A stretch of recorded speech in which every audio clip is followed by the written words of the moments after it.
Hi YouTube family, it's your girl Tracy, and I'm coming to you with another video. This is an update.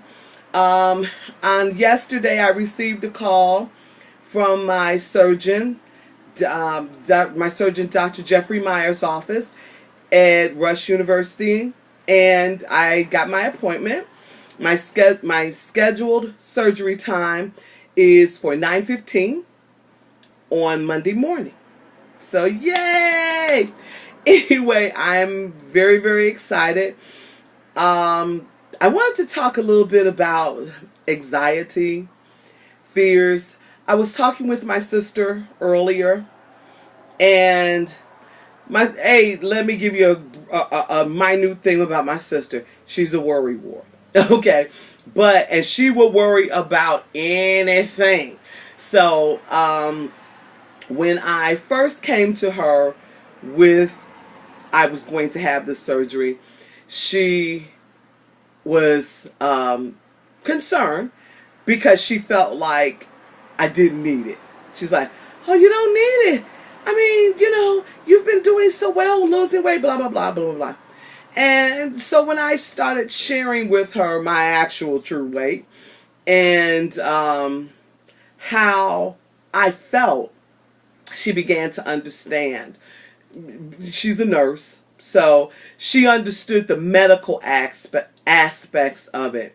But getting to understand my personal feelings, that was a challenge for her. But she was able within time to really, really fully understand that. So, but it made me think, because what the point she was bringing out was, that this is really, really a life-altering change situation. Your life is not going to be the same. You've been doing some things right, but you know that you've got to do more things and in order to make it work. So that got me to thinking, because that is so important. Making sure that when I am on the loser's bench, that I am doing the right things. I am getting the right amount of proteins and water in. I've heard about it, and I've viewed some others on YouTube that had difficulty, had to go back into the hospital because they became dehydrated. So that's really, really important to me. And I noticed that during this 2 week of a liquid fast, getting that water in has been somewhat of a challenge. The protein wasn't that bad because the protein was more like meals. So that wasn't bad, but the actual how much water intake, that was my challenge, and that became really, really, really hard. So I really want to stress, and I'm stressing it even with myself, gotta get that water. Gotta make sure you have water, crystal lighted, put some lemon juice in it, whatever you gotta do, but we gotta make sure, people, that we get our water in and that we get the right proteins in so that we don't become ill. That's a very big concern, very large concern of mine. And then, just the overall acceptance. She shared, she said, some people are going to have a hard time accepting you because you have lost this weight, because you're no longer the person that they have categorized you in.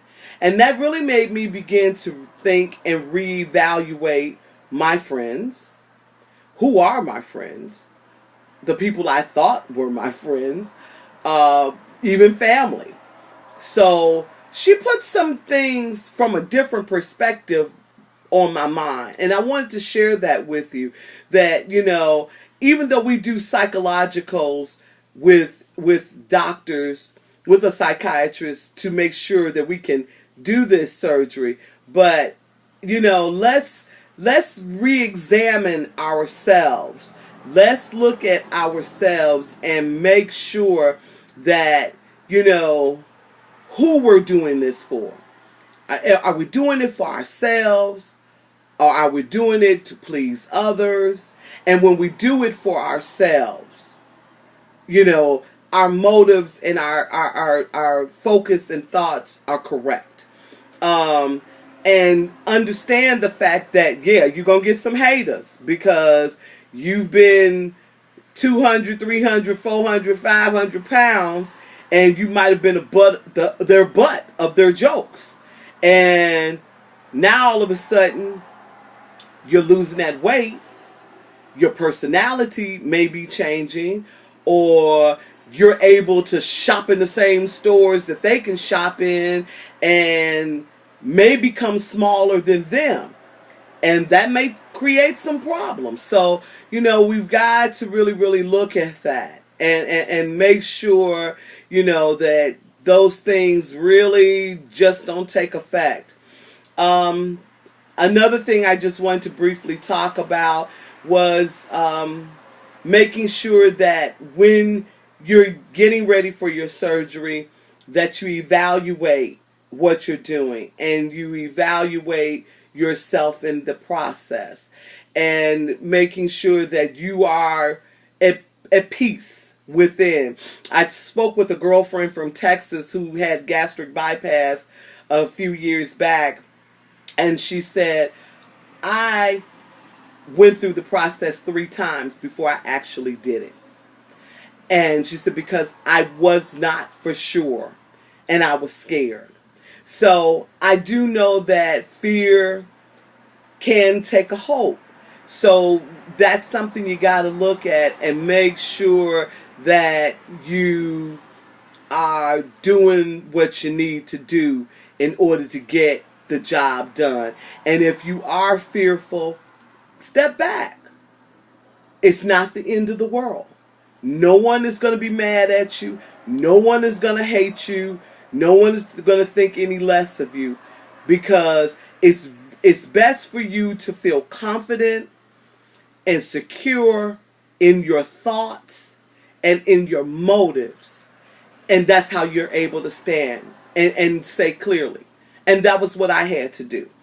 And though that wasn't me, like I said, once I made this decision I was going to do it, and I had done my research, I was clear. This is what I wanted to do. And then lastly, you know, share with your family last wishes. I had to share that with my nephew today. Because as I told you, my sister is one of those worry wards, so I definitely wasn't telling her. So I had to tell her son. And let him, you know, let family know what your wishes are. I have told them, you know, if something goes wrong, do what you can to save my life. But if it looks like that Tracy ain't going to be the person she once was, and it's going to be a whole lot of complications, and she may be miserable living like that, let me go. And I'm putting it on YouTube just in case my family ain't listening. So let me go. And so that's the way I look at it. That's an easy said, and people may think that I'm joking, but I'm not joking. I am serious. I don't want to be a burden on my family. I know that this is a choice that Tracy made, and Tracy's had to deal with it. And I am at peace with that. I have made my peace. I have consulted my God. I have shedded my tears thinking what could be the worst, and have come to some resolution in regards to it. And then finally, you know, I just wanted to just ramble. I just, you know, I'm giddy on the inside. I'm very, very excited. I'm very, very happy. You know, I've gotten, I think, every supply. I've got protein powder. I've got protein liquid. I got protein, protein, protein. I probably gonna hate protein, but I've got it. So, because I'm one of those people, if I ain't got it here at my fingertips, that ain't gonna work. Me got to talk about you at the middle of the night. I gotta go to the store. That don't work. I ain't good at that. So, you know, I'm proteined up. I hope. I hope, I really do. And I've got some chicken noodle soup that I'm gonna pour the broth off of. I'm gonna pour the noodles and the chicken out so I can slurp, slurp, slurp, slurp, slurp. And I am getting ready for my change. I just want to say shout outs to AJVSG out in San Diego, my brother from another mother and another father. And I just want to just say, yay, we almost there, my brother. And, you know, get ready, get set. We're on our way to the loser's bench. And I just want AJ to know that everything is going to be okay. I'm so optimistic. I am so positive. I just know everything's going to be all right. And we're going to be too cute by our own selves. You're going to be fine as a good bottle of wine. And I'm going to be just a diva of cuteness. So, big ups to my sister, Big Cuz 52. Mwah, mwah, mwah. Love you, love you, love you. The right brother, you make me laugh each and every video. I am so glad to have come across you, because when I have been down, just listening to your enthusiasm and excitement and just you doing what you need to do to get ready to be on the loser's bench, I am so glad that you're there. Seeing me for me, all of those out there, all of you ladies and gents out there that are getting ready for the surgery, dates are coming up within the next couple of weeks, within the next few months. I love you all. I'm going to make room for you on the loser's bench, because there's going to be plenty of room once I get down. Okay. Well, I am getting ready to say sayonara and agua arrivederci. Peace.